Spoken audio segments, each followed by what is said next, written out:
El tema de esta predicación es el conocimiento y hacer la voluntad de Dios. El conocimiento y hacer la voluntad de Dios. El apóstol Pablo, como hemos venido diciendo, escribe esta epístola a los colosenses en un momento importante de la iglesia en Colosa.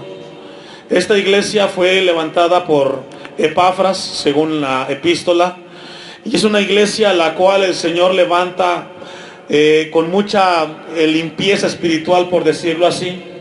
Y el apóstol Pablo, en el versículo 3, comienza una oración muy importante, y esta oración es por los colosenses. Dice el versículo 3: siempre orando por vosotros damos gracias a Dios Padre de nuestro Señor Jesucristo, habiendo oído de vuestra fe en Cristo Jesús y del amor que tenéis a todos los santos, a causa de la esperanza que os está guardada en los cielos, de la cual ya habéis oído por la palabra verdadera del Evangelio, que ha llegado hasta vosotros, así como a todo el mundo, y lleva fruto y crece también en vosotros desde el día que oísteis y conocisteis la gracia de Dios en verdad. Esta epístola a los colosenses tiene como tema central el que Cristo, cuando viene el cristiano al Cristo, en Cristo estamos todos completos. No necesitamos nada que aumentar ni quitarle al Evangelio. Lo que tenemos que hacer solamente es poner en práctica lo que Dios nos enseña. La Biblia enseña que la palabra que fue sembrada en cada uno de los colosenses tiene un propósito, y es llevar fruto. La vida cristiana tiene que acompañarse de acciones que glorifiquen el nombre de Dios. Regularmente pensamos que saber y conocer de Dios tiene que ver solamente con aquello que Dios nos enseña.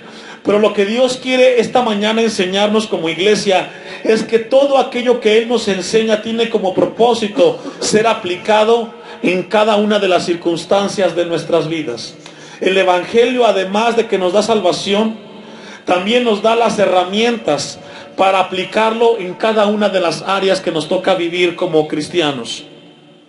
El versículo 9, el apóstol Pablo continúa en su oración por los colosenses y dice: por lo cual también nosotros, desde el día que lo oímos, no cesamos de orar por vosotros. Vemos una oración de Pablo que no es egoísta, una oración que está pidiendo por los colosenses, y dice que no ha cesado de orar por ellos.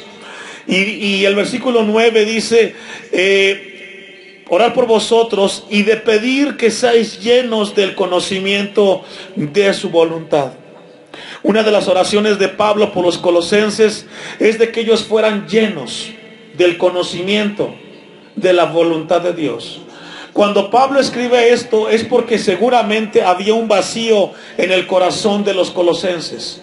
Cuando Pablo está orando que se llene algo, es porque seguramente había un vacío en ese momento en los colosenses. El versículo 9 continúa diciendo: en toda sabiduría e inteligencia.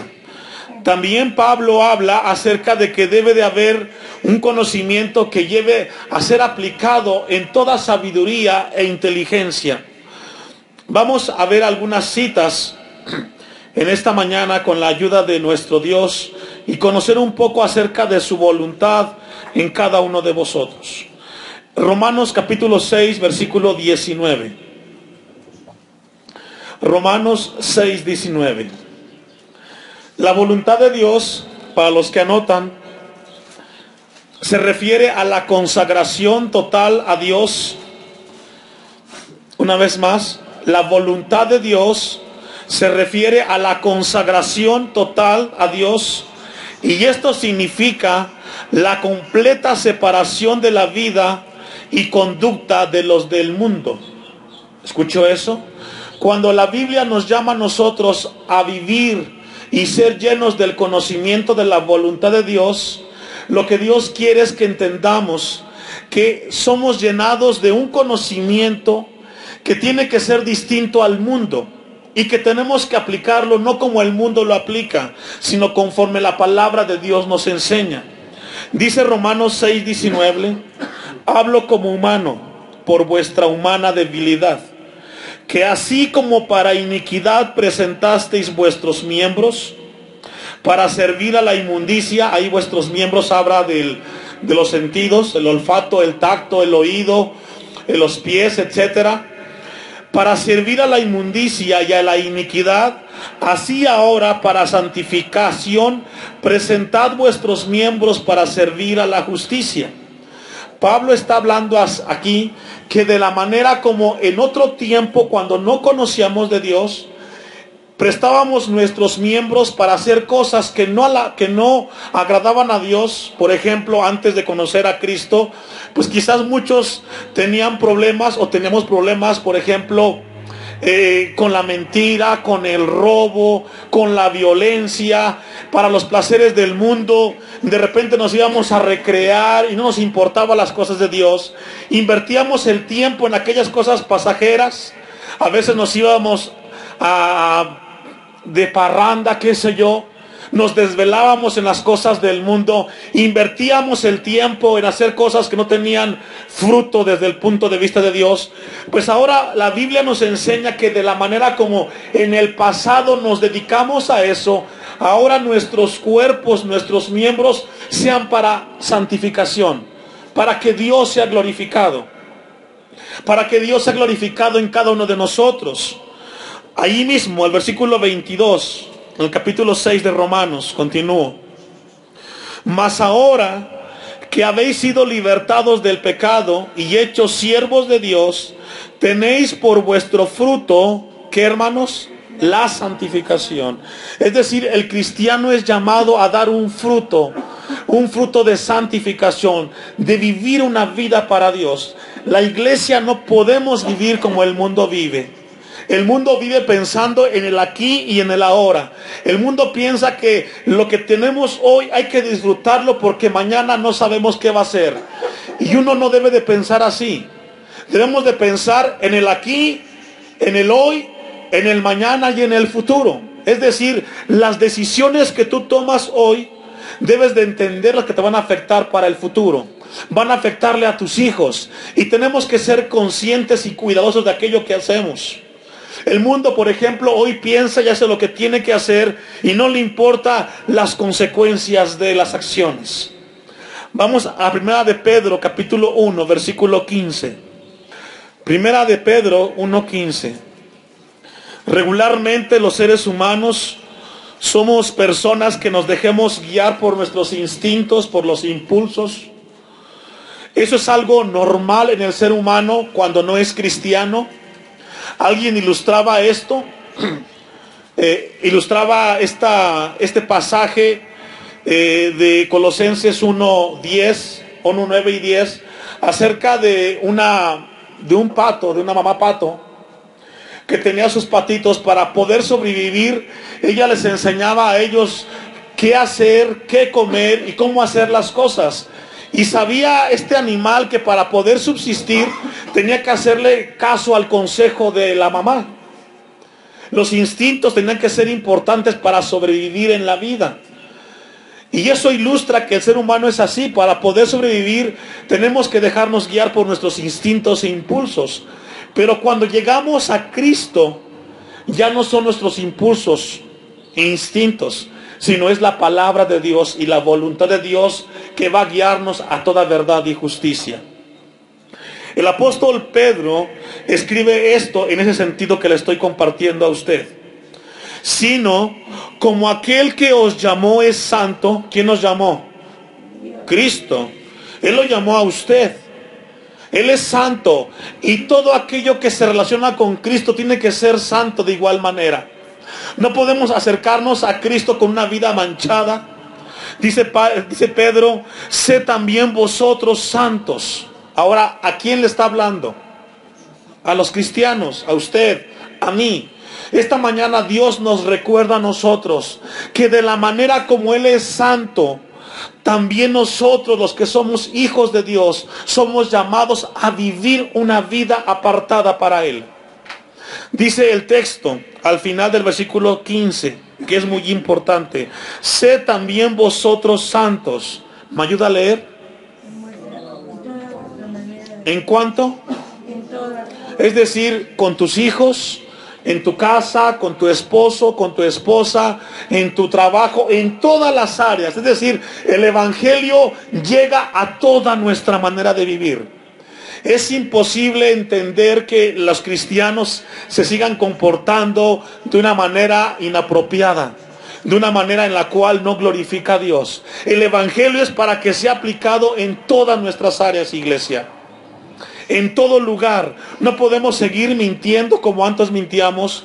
No podemos seguir siendo irresponsables como antes lo éramos. Somos llamados a ser santos en toda vuestra manera de vivir. Versículo 16. Porque escrito está, sé santos porque yo soy santos. Somos los cristianos llamados a entender esto. Que todo aquello que tengamos que vivir en nuestra vida tiene que ser pasado por el filtro, de la santidad de nuestro Dios.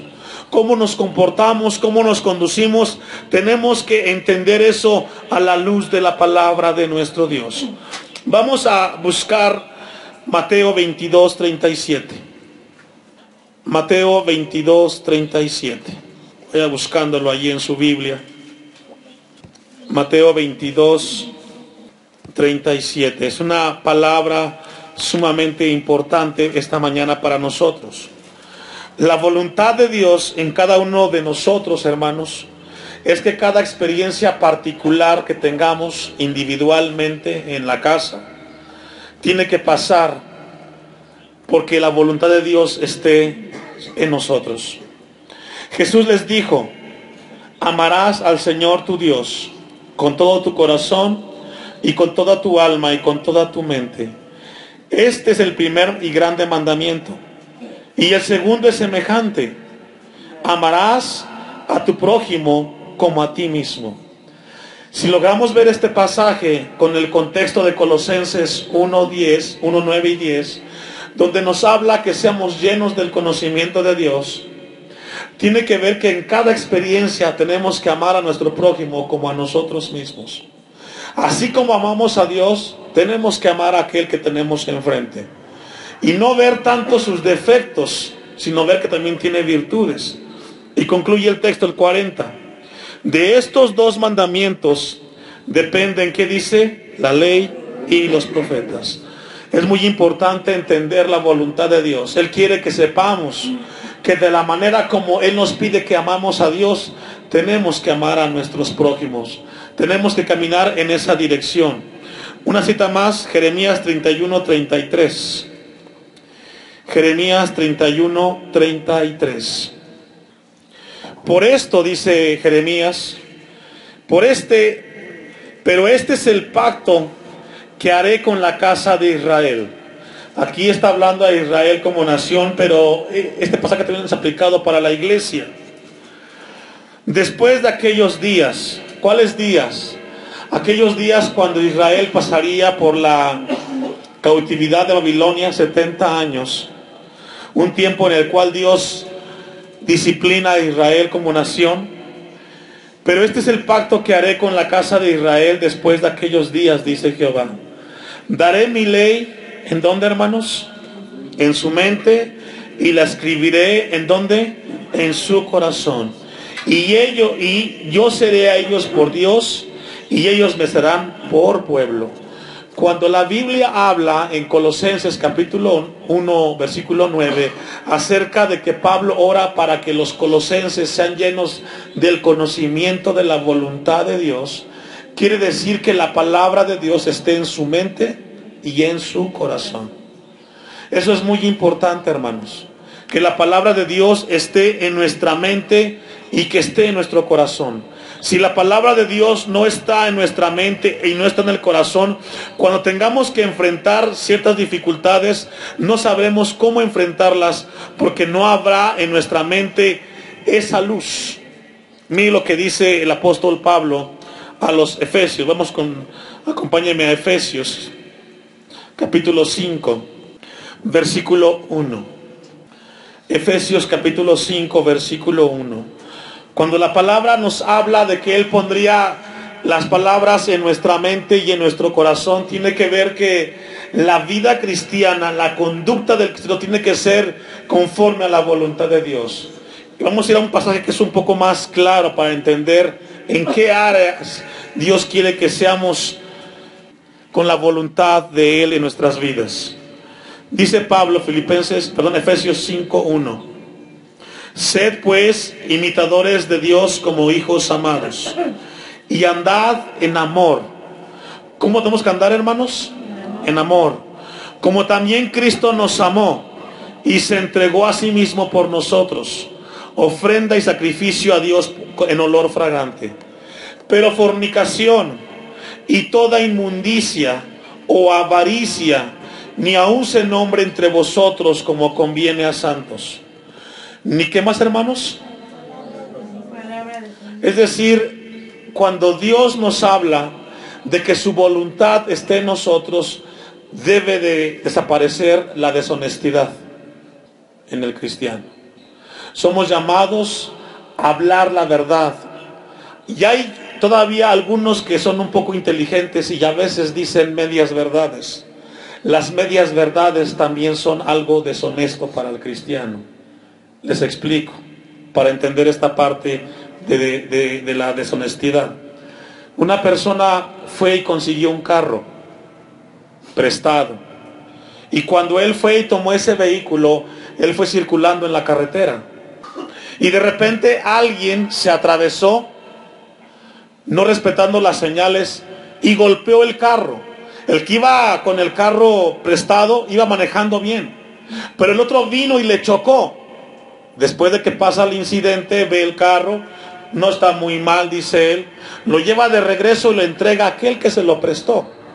Después de que se lo presta, al siguiente día se levanta el dueño del carro y ve su carro y está abollado, y le llama a aquel que le prestó el carro y le dice: oyes, mi carro está abollado, ¿tú le pegaste?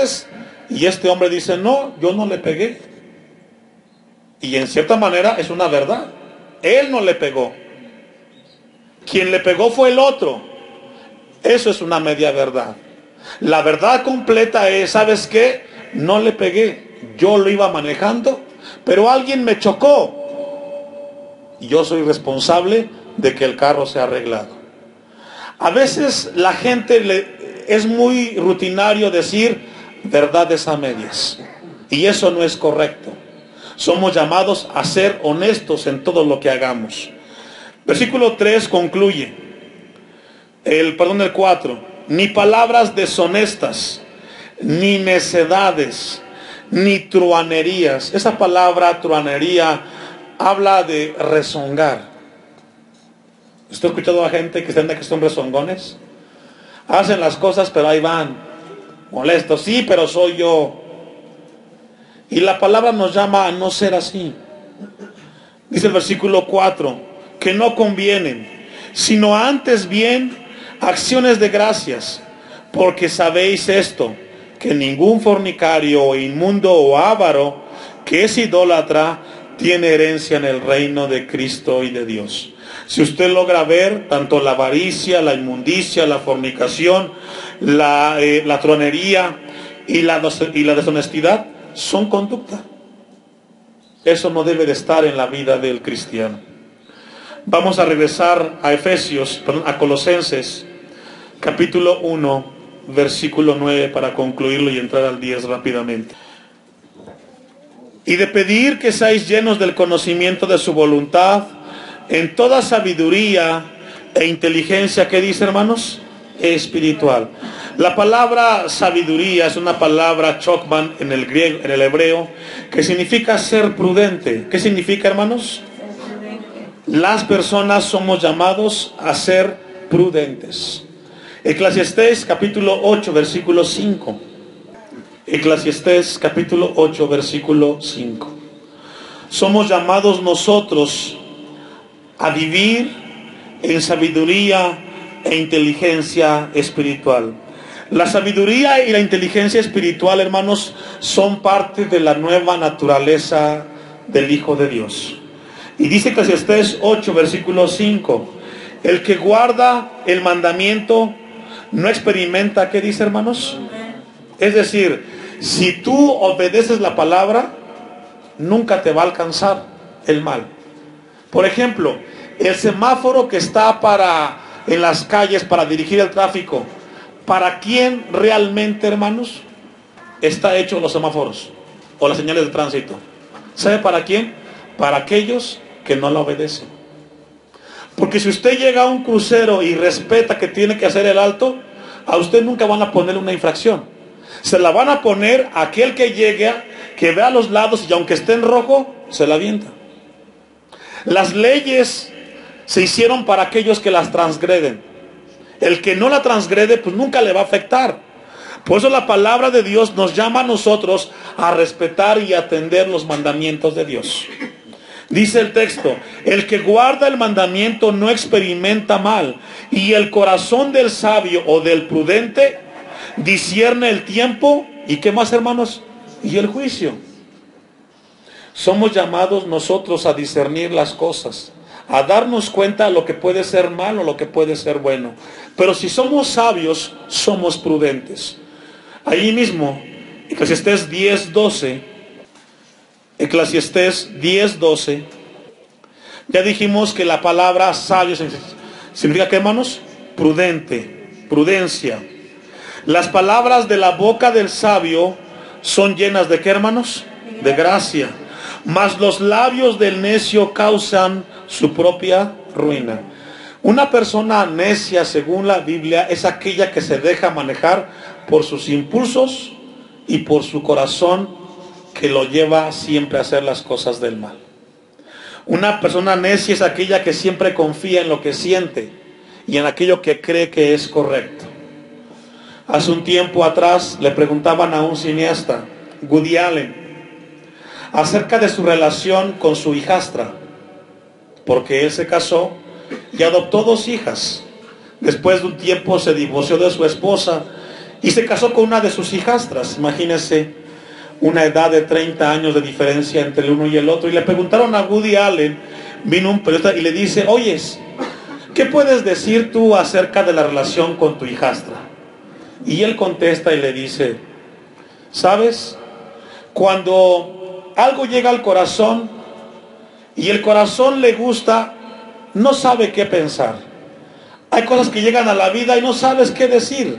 Tienes que dejar que el corazón te guíe y te lleve a aquello que a él le gusta. Porque el corazón quiere lo que quiere y no hay que impedirle lo que a él le gusta.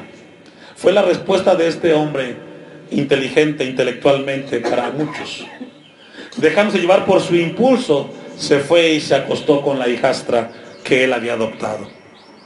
Vamos a Colosenses 1, versículo 10.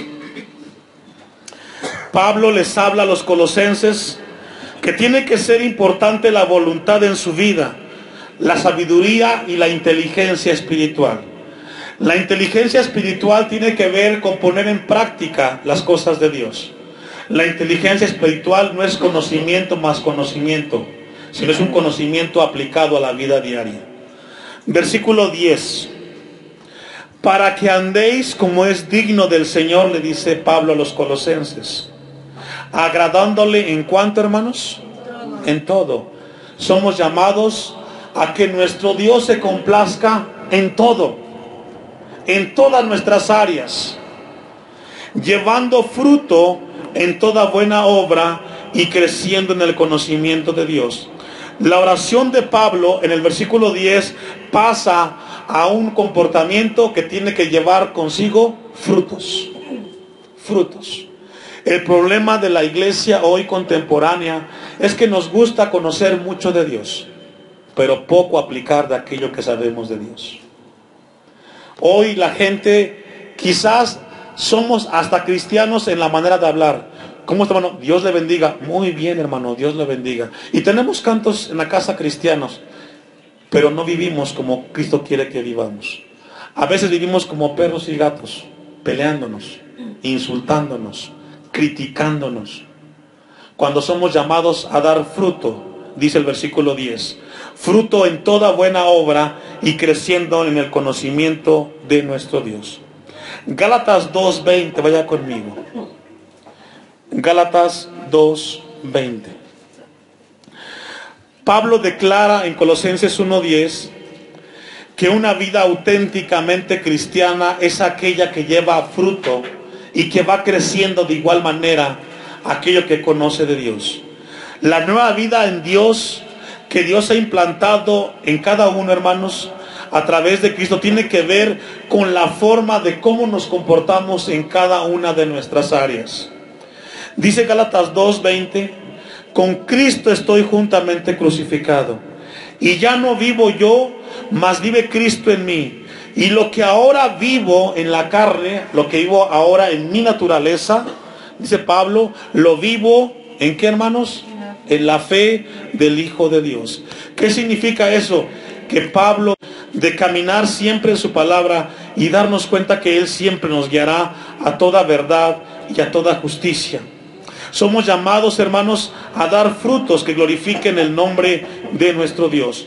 Vamos para concluir ahí mismo en Colosenses, vamos al capítulo 4 de Colosenses. Perdona, el 3, ahí atrásito. Colosenses 3, versículos 12.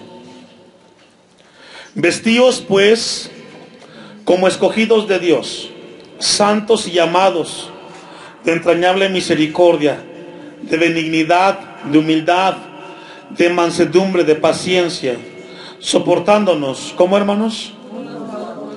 Es decir, se vale en los matrimonios tener diferencias, se vale en las parejas tener diferencias, pero de ahí llegar y decir, no sé por qué me casé contigo, me divorcio, no sirves para nada, eso no.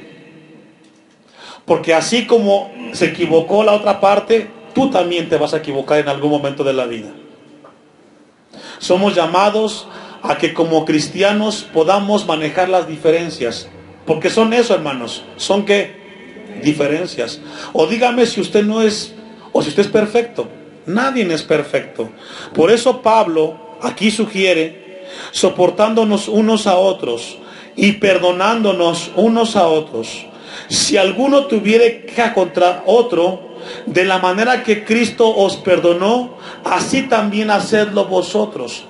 Siempre el perdón será la llave importante cuando hay diferencias. Y ahí tiene que ver con el fruto y el crecimiento, hermanos, en las cosas de Dios. Versículo 14. Y sobre todas estas cosas vestíos de amor, que es el vínculo perfecto. Y la paz de Dios gobierne en vuestros corazones. La palabra gobernar ahí, a los que anotan, significa árbitro en griego. El árbitro en un partido de fútbol, ¿para qué sirve, hermanos? ¿O cuál es la función? Para poner y aplicar las reglas del juego, ¿cierto? Cuando alguien está jugando y comete una infracción, sirve al árbitro y se para el juego. Y se dice por qué se paró el juego, cuál es la infracción y qué es lo que se tiene que hacer. Esa es la función del árbitro, ¿cierto? En un partido de fútbol. Bueno, en la vida cristiana tiene que ser la paz de Dios la que sea el árbitro en nuestras vidas. Por ejemplo, tú vas a emprender un negocio, pero el negocio implica de que vas a involucrar todo tu recurso que tienes. Todo lo que has ganado en tu vida, vas a meterlo en el negocio. Y vas y dices, Señor, ayúdame a poner el negocio.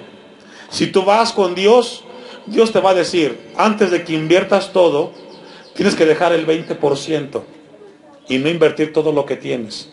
Siempre la paz de Dios es la que va a ser el árbitro en cada decisión del cristiano. ¿Se recuerda cuando el tema de las vacas flacas y las vacas gordas en Éxodo, se acuerda?